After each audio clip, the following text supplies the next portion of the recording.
नमस्कार फ्रेंड्स. सगळ्यात पहिल्यांदा तर सगळ्यांना गुड मॉर्निंग आणि वेळामशाच्या सगळ्यांना हार्दिक शुभेच्छा. तर कोण कोण शेताला जाणार आहे की नाही जाणार मला कमेंटमध्ये सांगा. आम्ही गेल्या वर्षी गेलतो पण यावर्षी काही जायला जमणार नाही, कारण की आमचं शेत खूप लांब आहे आणि लांब असल्यामुळे नाही का, म्हणजे गाडीवर जास्त प्रवास केल्यावर मुलांना पण घेऊन खूप त्रास होतो त्याच्यामुळे. तर इथे सकाळची वेळ आहे, मस्तपैकी लवकर उठले होते आणि उठून मस्त आपलं नाही का, जे भाज्या असतात ना गरगटा मिक्स तो शिजायला ठेवला होता. आणि इथे साईड बाय साईड कडूब चाललंय, म्हणजे आई बनवतात ते कडूब. मला काही जमत नाही, सोपंच आहे पण कधी बनवलं नाही. मग आईला म्हटलं तुम्ही बनवा, मी शूट घेते. तर इथं मस्तपैकी थोडंसं दोघांच्या पुरतंच बनवणार होते, कारण की मला तर आवडत नाही. बाबा आणि आई दोघेच खाणार होते. तर इथे बाजरीचं पीठ घेतलंय, त्याच्यात मीठ आणि हळद टाकलंय आणि मस्त छानपैकी मळून घ्यायचं. थोडं थोडं पाणी टाकून मळून घ्यायचं, जास्त पातळ करायचं नाही, घट्टच ठेवायचं. आणि छान असे नाही का गुलाबजामुनच्या आकाराचे गोळे तयार करून घ्यायचे. पण सगळ्यात पहिल्यांदा पिठाचं खूप महत्त्व आहे, कारण की पीठ पातळ झालं की आपले गोळे व्यवस्थित येत नाही. तर इथे सगळ्यात पहिल्यांदा पीठ एकदम व्यवस्थित मळून घ्यायचं आणि त्याच्यानंतरच गोळे बनवायला घ्यायचे. लगेच गोळे बनवायला घ्यायचे आणि पीठ काय असं भिजत वगैरे ठेवायची गरज नाही. आणि इथं पाणी पण उकळायला ठेवलं होतं आईंनी सगळ्यात पहिल्यांदाच. तर आता पाणी देखील उकळत आहे. आणि असं पाहू शकता किती मस्त आयडिया आहे त्यांची, एका ह्याच्यातच 2-2 गुलाबजाम बनवतात ते. गुलाबजाम म्हणजे कडूब म्हणतात याला आमच्या सोलापूरच्या भाषेत. तर भाजीला भजी आणि कडूब असं भजी कडूबचं मान आहे, म्हणजे आत्ता वेळामशाला खाण्याचं. तर ते दरवर्षी बनवतात आणि त्यांना आवडतं पण हे, म्हणजे बनवून खाण्यासाठी. तर इथं आता मस्तपैकी सगळे गोळे बनवून घेतात आणि बनवून झाले की आता या पाण्यामध्ये, उकळत्या पाण्यामध्ये टाकायचं आपल्याला. तर चला आता पटपट आई बनवून घेतात.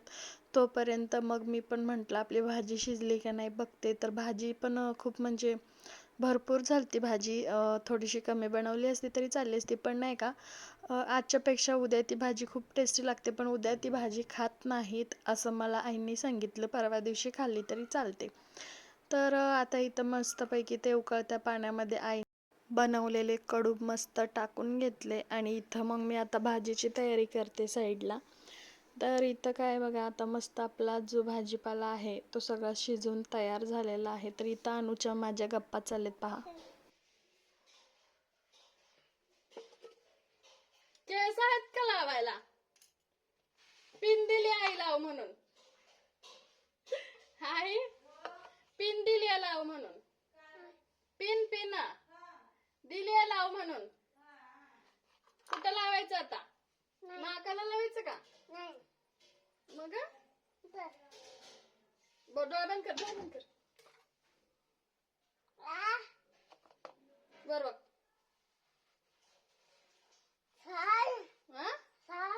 काय आहे? काय ग? थांब की पुसते. धर धर.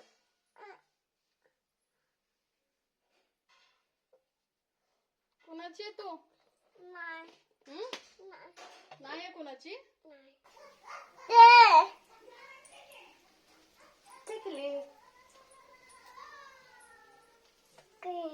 टकली बघा.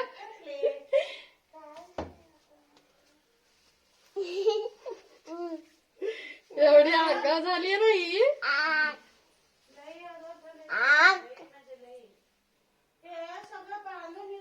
हाय का? आज गुंडाळ ठेवले ती मी आज. बाबाचं काल उघडा होता दरवाजा, घेतला तुझं वाटणी. ठेवला असेल. अनु ABCD म्हण. ए म्हणत नाही तू? जा बघ, मी बोलतच नाही तुला. B C D E F येत नाही. F G H I J K L M N N O P Q R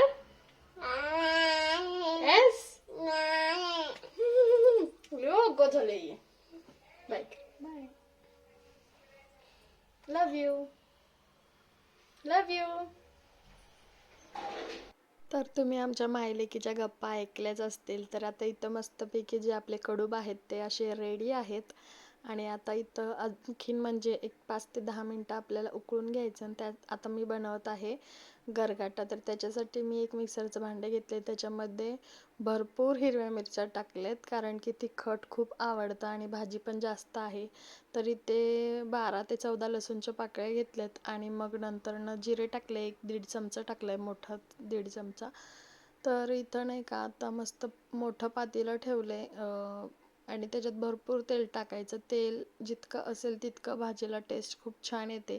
आणि जर तुम्हाला जास्त आंबट आवडत असेल तर तुम्ही इथे 2च्या ऐवजी 4 टोमॅटो घ्यायचे. तर मी तुम्हाला सांगते सगळ्यात पहिल्यांदा की काय काय भाजी आपण शिजवून घेतली आहे. तर त्यासाठी आपण पालक, चुका, मेथी, घेवडा आणि नाही का आपलं जे काही हिरव्या पालेभाज्या आहेत ते, म्हणजे त्यात बोरं पण आली, चिंच पण आली, आवळा पण आला आणि गाजर, काकडी आणि काय म्हणतात त्याला, मूग डाळ, तूर डाळ, मटकी डाळ आणि अख्खं मूग आणि तुरीची डाळ आणि मटकीची डाळ असं टाकलंय.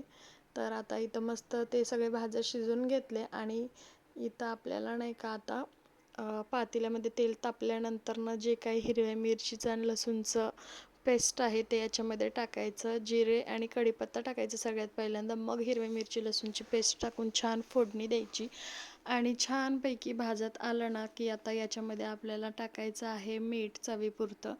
तर इथं म्हणजे भरपूर होतं आणि मीठ पण आता म्हणजे नाही का अंदाज कळत नव्हतं मला पण. तरी देखील मी इथे 2-2.5 चमचे मीठ टाकले. नंतरनं थोडंसं अजून टाकावं लागलं मला. मी टेस्ट करून पाहिलं.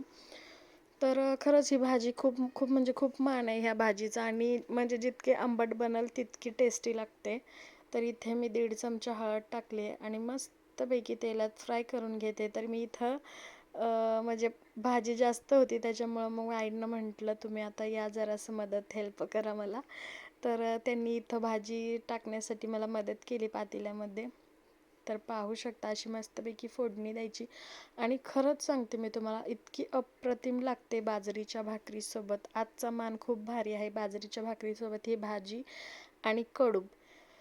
आमच्या इकडे तर दरवर्षी बनवतो आणि असंच कधी खावं वाटलं तरी देखील बनवतो. पण ही मिक्स भाजी काय बनवत नाही, कारण की त्याला भरपूर अशा भाज्या लागतात आणि जे आपले अख्खे तूर असतात की नाही ते टाकले आणि शेंगा टाकले, गवारीच्या शेंगा टाकलेत आणि हरभऱ्याची डाळ एक टाकली. मी विसरले होते सांगायचं. मी तुम्हाला डिस्क्रिप्शनमध्ये लिंक म्हणजे सगळे इन्ग्रेडियंट्स देते, काय काय टाकले काय काय नाही. तुम्ही नक्की जाऊन चेकआउट करायला विसरू नका.